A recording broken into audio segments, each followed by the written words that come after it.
جو ہے شراب پینے کی وجہ سے اس کو مہلک بیماری لگی اور وہ مر گیا۔ حضرات محترم آپ ذرا غور کرو، سوچو، اگر آپ کو بھی خدا نہ خواستہ شراب پی کر اتم جاتے ہو، شراب پیتے ہو، اگر کوئی نہ کوئی بیماری مہلک لگ گئی تو پھر کیا کرو گے؟ حضرات محترم آپ کی بیوی کا کیا ہوگا؟ آپ کے بچوں کا کیا ہوگا؟ کبھی آپ نے سوچا ہے؟ اور پھر تمہارے طرح کو جوان ہو کر کے تمہارے پورے ماں باپ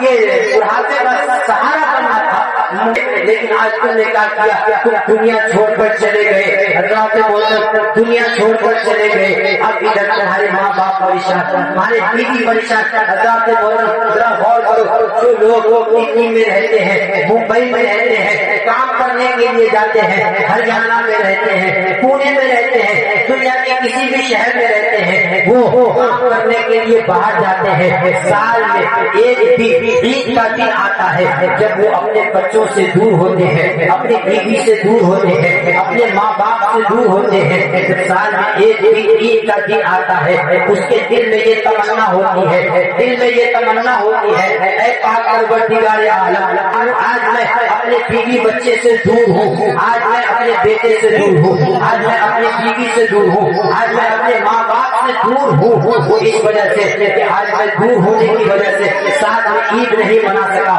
پتا نہیں میرے بچے عید گاہ گئے ہوں گے کہ نہیں گئے ہوں گے، پتا نہیں میرے بچے کس کے ساتھ عید گاہ گئے ہوں گے۔ میرے لڑکے نوجوانوں، اگر سال میں ایک دن جب تم گھر سے عید کے دن جب تم گھر سے باہر ہوتے ہو تمہیں اپنے بچوں کا اتنا خیال ہوتا ہے، تمہیں اپنی بیویوں کا اتنا خیال ہوتا ہے، تمہیں اپنے ماں باپ کا اتنا خیال ہوتا ہے، لیکن جب تو ہمیشہ سے یہ دنیا چھوڑ کر چلا جائے گا، یہ دنیا چھوڑ کر جب چلا جائے گا تو پھر تمہارے بیوی تمہارے پیچھے تمہارے بیوی بچوں کا کیا ہوگا؟ میرے لڑکے نوجوانوں، یہ دنیا بڑی ظالم ہے، یہ دنیا بڑی ظالم ہے، یہ دنیا نے کسی کے ساتھ وفا نہیں کیا، یہ دنیا بہت ہی ظالم ہے، اس دنیا پر کبھی امید نہ لگانا۔ حضرات محترم ہوتے ہوں گے کئی گنے چنے لوگ ہوتے ہوں گے جو اپنے وعدے کا پاس رکھتے ہوں گے، جو وعدہ نبھاتے ہوں گے، جو رشتے داری نبھاتے ہوں گے، یہ کئی لوگ چنے چانے لوگ ہوں گے، لیکن میرے بچے نوجوانوں، ہمارے نظروں کے سامنے بہت سارے لوگ ایسے ہیں جب بڑے بھائی کا انتقال ہو جاتا ہے، بڑے بھائی کا جب انتقال ہو جاتا ہے، چھوٹا بھائی دوڑتا ہوا اس کے پاس آتا ہے اور اس کے اپنے بھتیجے بھتیجی کے پاس آتا ہے اور کہتا ہے، اے دنیا والوں سنو، آج سے یہ میرا بھتیجا نہیں بلکہ یہ میرا بیٹا ہے، یہ میری بھتیجی نہیں بلکہ یہ میری بیٹی ہے۔ حضرات محترم، اور پھر یہ معاملہ کب تک چلتا ہے؟ معاملہ کب تک چلتا ہے؟ یہ معاملہ چلتا ہے 40واں زیادہ سے زیادہ سال بھر، پھر اس کے بعد سے کتنے لوگ ایسے ہیں وہی چچا بعد میں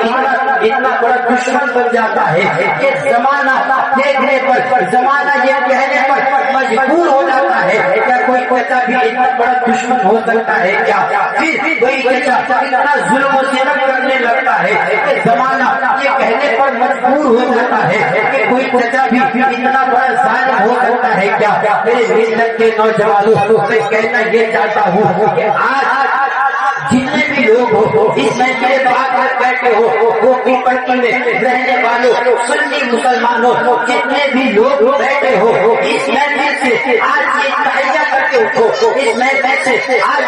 مستقبل کر کے اٹھو، یہ دل میں ارادہ کر کے اٹھو، جب ارادہ کر لو گے تو انشاءاللہ تعالی اللہ تبارک و تعالی کامیابی عطا فرمائے گا۔ جتنے بھی لوگ ہو یہ سب ارادہ کر کے اٹھنا کہ اے پاک پروردگار عالم، میں آج اس محفل سے اٹھوں گا تو اگر میرے اندر جوا کھیلنے کی لت ہے تو میں نہ آج کے بعد سے جوا کھیلوں گا، اگر میرے اندر شراب پینے کی لت ہے تو نہ میں آج کے بعد سے شراب پیوں گا۔ اگر آج اس محفل میں بیٹھ کر آپ تحیہ کر لیتے ہیں تو آپ کی دین بھی کامیاب ہو جائے گی، دنیا بھی کامیاب ہو جائے گا، اور اگر خدا نہ چاہتا ہماری موت بھی آ جائے تو ہم ان گناہوں کے ساتھ ان گناہوں میں ملوث ہو کر کے نہ مرے، بلکہ ہماری زبانوں پر ہو کلمہ طیبہ لا الہ الا